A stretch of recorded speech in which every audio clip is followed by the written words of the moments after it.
Well, hello everyone and welcome back to the channel. I'm Richard and this is Lap of the World, your home for road trips and racetracks.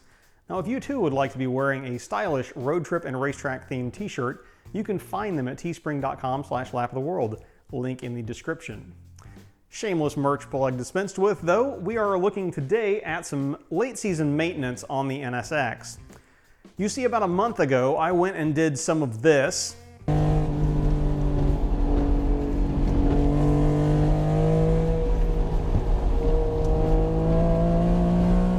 On the way home from doing that, I noticed this. The car is going straight, but the wheel, not so much. Which led me to do this and discover this. Now, I don't necessarily think that the clunking in play we found in the passenger side tie rod has anything to do with the steering wheel being off a few degrees. More than likely, the steering being off is due to some other alignment adjustment that has just slipped a little bit. The car still tracks dead straight. If I were to let go of the wheel on a road with no crown, it would just continue on dead straight as far as I can tell.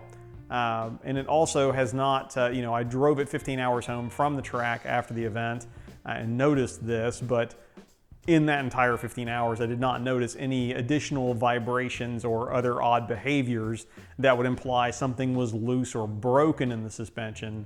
More so just something was probably out of adjustment. So of course, once we do whatever it is we're going to do with the steering on the car right now, I will have it realigned before we go anywhere else. But that is kind of job one, is to figure out what's going on with that with a tie rod on the passenger side. Is that play, is it in the inner tie rod ball joint, which you can't really see behind the boot, or is it in the outer tie rod ball joint? Is it in the rack itself? And also, do we get the same thing on the driver's side? Let's go take a closer look and see if I can confirm my suspicions. So having thoroughly tapped, knocked, poked, prodded, and pulled on pretty much every segment of the tie rods and suspension, just to make sure that there was nothing else amiss and everything seems to be in good order except for the tie rod ends. Now, I did inspecting the other side, so both the passenger side and the driver side. Excuse my voice right now, I'm talking upside down. But both the passenger side and the driver side exhibit that same clunk. And so having narrowed it down to not being able to observe any play in the outer tie rod ball joint out here, I then pulled the boot for the inner tie rod and steering rack, and now we're on the passenger side of my car, so this is kind of the long end of the steering rack. We've extended it to full lock, and then we started giving it a wiggle. And I don't know if you can tell what's wiggling there. Let me see if I can zoom in and still hold the camera stable enough to make this make sense, but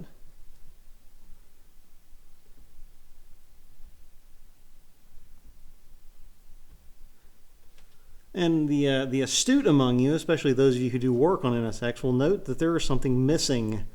Two somethings missing there, in fact. Now, I can't point any fingers because I don't actually know who the last person was to get in this far on the suspension, but I have replaced both the inner and outer tie rods on this car, and when I replaced them, there were two washers that went back here that are not there anymore. So I don't know if one of the various shops that has aligned the car since, got to be in their bonnet and went in here and did this or not. But yeah, so right now we've got the threaded, the end of this inner tie rod where it threads into the steering rack, or the actual rack.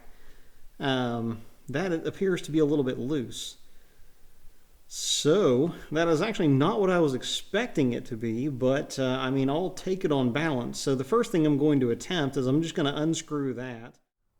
Now, this was going to be next to impossible to film on the car in such a way that you could actually see what I was doing. So instead, we've moved over to the workbench where I have the two missing washers here that I procured from my local Acura dealer, Harper Acura. And in a vise, I have a surrogate inner control rod or inner tie rod end And I'm going to show you how this is supposed to go together. The way it is right now is this section right here is just threaded directly into the steering rack, which we think is probably where some of the slop is coming from because these threads may have just bottomed out.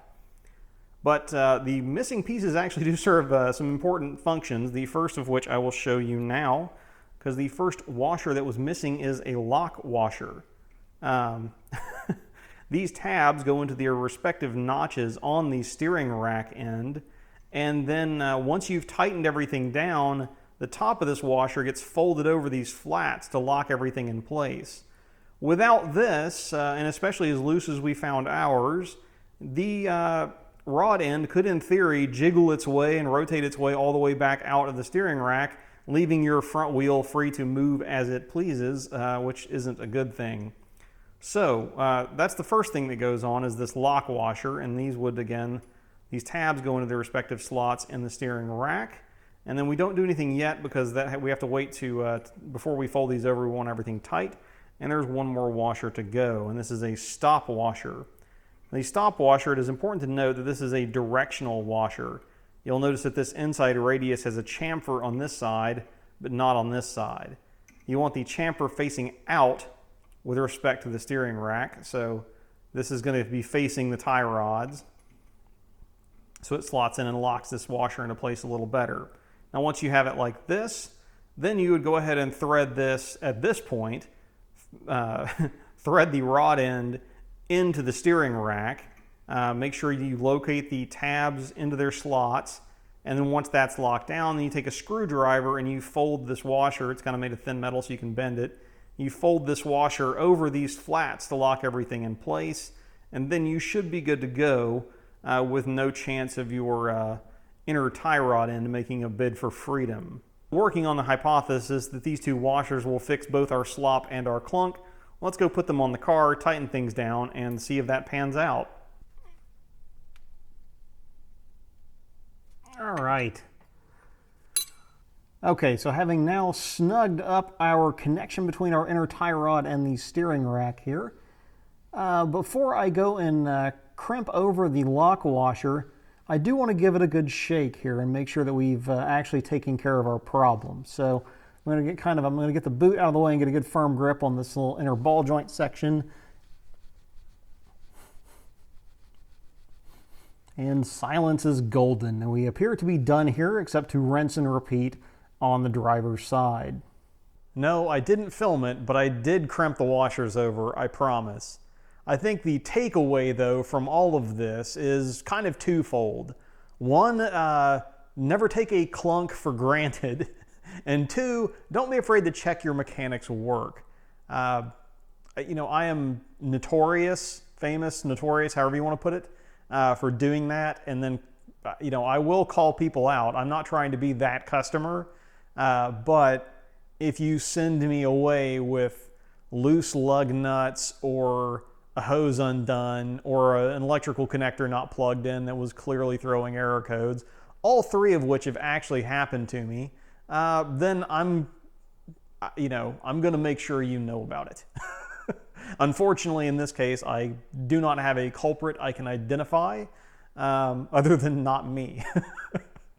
But yeah, so this is kind of an interesting dive into the front suspension. This is not the whole story of what we did while we're in there. There's one more piece to the puzzle that should be what you'll see in the next video because I felt that it deserved its own video, unless that gets fiddly, and then we'll see. But nonetheless, we are down to just getting the car aligned, so I'm going to go and give my friends at European Auto Garage here locally in Knoxville a shout and see when they can work me in.